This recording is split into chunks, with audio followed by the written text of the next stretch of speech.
Have a good day and positive life and positive vibes para sa ating lahat, sa mga subscribers natin and followers, family ko rin Grande, Reba Pips, kabapers at sa mga bago nating katambayan. And don't forget nga pala, pa-follow yung aking YouTube channel, iBabe6792. Type lang po ninyo iBabe6792, makikita na po ninyo yung aking pagmumukha sa profile picture ko sa aking YouTube channel.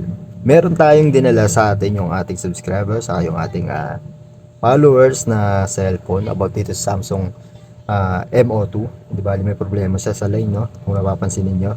Pero walang basag yung kanyang glass screen. Nabagsak to.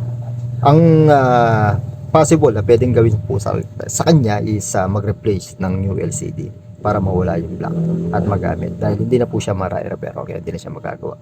Kailangan na po siyang palitan ng bagong LCD screen dahil nabasag po yung mismong LCD sa loob ng like nito ng Samsung M02. Yun yung kailangan gawin sa kanya. At kamusta ang muli sa lahat ng ating mga subscribers, followers, family Kirks Grinder, Ewa Peeps, kabavers at lalo na sa mga bago nating katambayan. Pakita naman nyo to kung ano to. Cellphone. Walang iba yan kundi cellphone. Infinix Smart 8. Bagong bago. At i-review ko lang rito kung paano yung pagpalit at yung tamang pagbaklas, pag-remove, pag-disassembly, lahat na binanggit ko na ng LCD screen. Kaya abangan na lang din nyo to sa aking YouTube channel. Siyempre walang iba sa YouTube channel ko, iBabe6792. Kaya para sa lahat, isang tanghali na pala ng Monday. Sarap magkape talaga.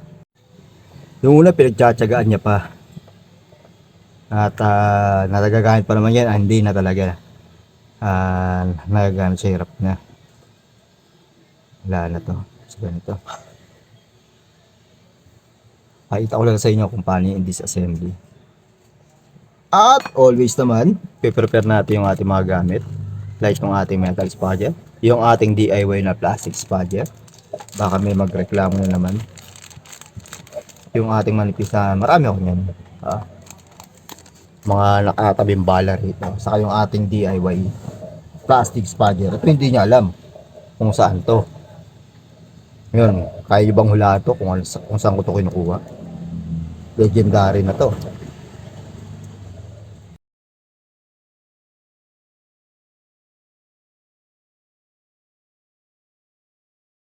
Bigay ko na muna yung helping tips. Ilang minuto ba, ilang seconds ba kailangan kong initan yung kanyang plastic back cover.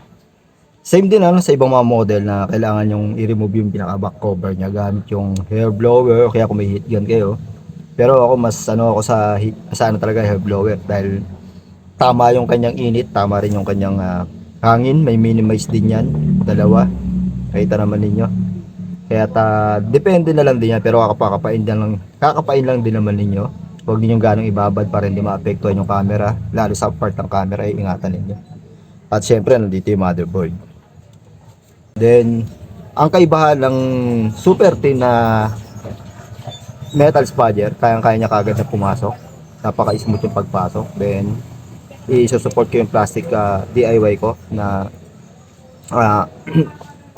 plastic spudger. I-slice ko yan. Pagka medyo matigas, no, huwag nyo ganang pilitin. Kailangan ninyo munang gamitan ng hair blower ulit dahil medyo makunat. Lalo to, bago pa lang, hindi pa nababaklas. Then paliwanag ko rin naman kung bakit natin ginagamitan ng hair blower. Tapos mabilisan nating kinakat yung gilid niya kagad, lalo yung sa mga sticky. Ganyan ginagawa natin dahil mas malambot, mas maiging ikat kagad, mas hindi kayo mahihirapan, hindi masisira yung plastic cover. Once na matigas yan, pwedeng masira, pwedeng mapunit yung plastic cover. Kaya yung iingatan din nyo, yun yung purpose natin kung bakit. Tama yung init, mabilis ang galaw.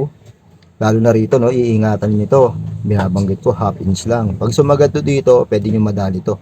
Punit tong fingerprint. Okay? Check nito. Alas bago pa, brand new pa siya. Ngayon, ako pa lang yung nagbukas ito. Kaya ito yung mga warranty seal, patunay sa mga screw niya, hindi nasisira yung warranty seal. Yan yung mga palatandaan na hindi pa nabubuksan. Basta nakita nyo ganito, virgin pa yan. Then need nating i-remove tong side frame. Okay, yung buong frame ng Infinix Smart 8.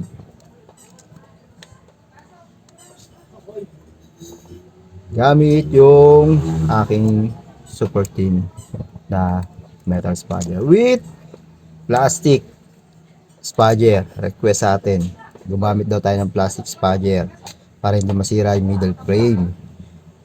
Ang pagbaklas, nasa iyo yan. Pagbabaklasin mo, kung paano mo didiskarte yan, kung paano hindi magagasgasan using metal spudger. Pero kung babakbain mo yan ng bara-bara pa, sure yan, bungi-bungi yan, masisira yung frame, middle frame. Then, ginamit ko lang yung aking veterans move. Yung ating kuko para ma-remove. At ingatan lang naman niya dito, ito yung fingerprint. Kasama dito yan, mababaklas yan. Ayan, kasama sa frame. Kaya huwag yung hatain kagad. Siyempre, ingatan ninyo. Then, inangat ko muna. Set ko muna yung fingerprint. Baka masira. Putol natin. Yung iba kasi kadalasan, baklas na ng baklas. Tapos bandang uli, may kita lang putol na yung fingerprint. Para safe tayo. Mahirap yun. Baklas na. Hindi ko na babaklasin yung LCD. Later na lang. Papakita ko sa ating video tutorial. And once again, yung Samsung M02, yung i-disassembly natin. At syempre, don't forget nga pala, yung aking YouTube channel, iBabe6792. Huwag nyo nga kalimutan mag-supportahan at mag-subscribe, like, and share. How to disassembly, same pa rin, gamit pa rin natin yung metal spudger na super thin. Yung gamit natin yan, medyo matigas lang talaga to, itong EMS. Then yung plastic spudger, yung gamit natin, iangat lang natin ang dahan-dahan, soap na soap. At gamit pa rin natin yung ating sharp na kuko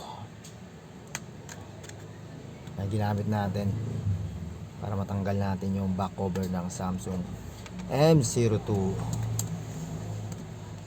Check natin. Ito yung flex nya, LCD flex. Then remove natin yung plastic cover ng motherboard. Dahan-dahan lang natin tanggalin. Check natin baka may naiwan pang screw or torch. City niya.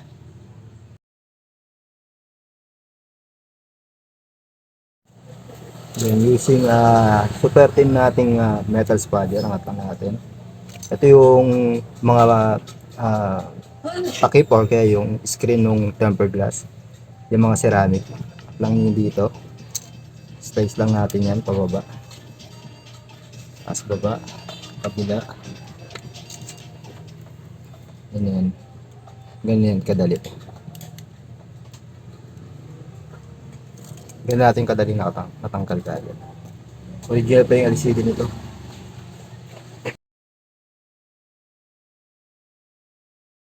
And same lang din sa Infinix Smart 8, ganun din. Meron lang din siya, dual din siya, double din siya. Yan, meron din siyang connection dito. Ito yung mga tinatawag na double connector sa LCD. Ganun din yung pagbaklas niya. Same lang din.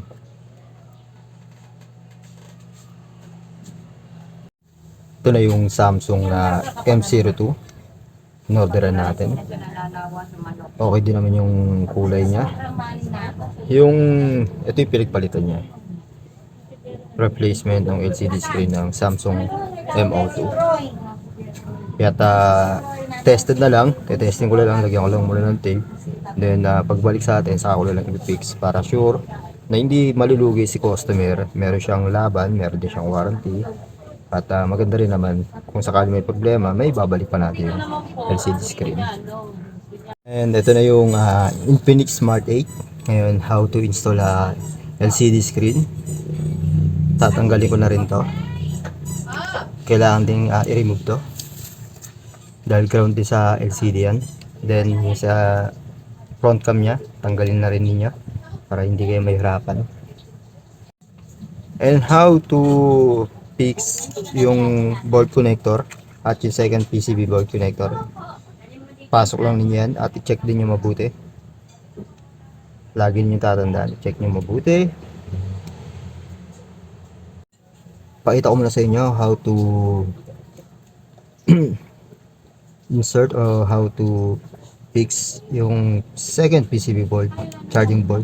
Connection din to yung double connector sa LCD. Kaya mapapansin nyo yan.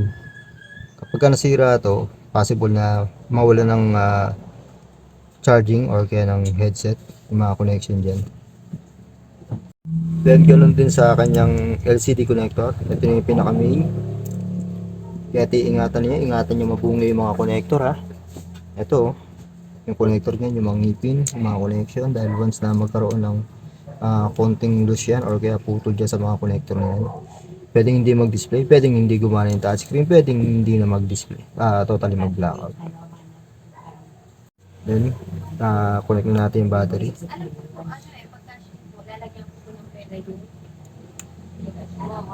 Na-testing ko na tong LCD kaya pwede ko na siyang i-fix talaga.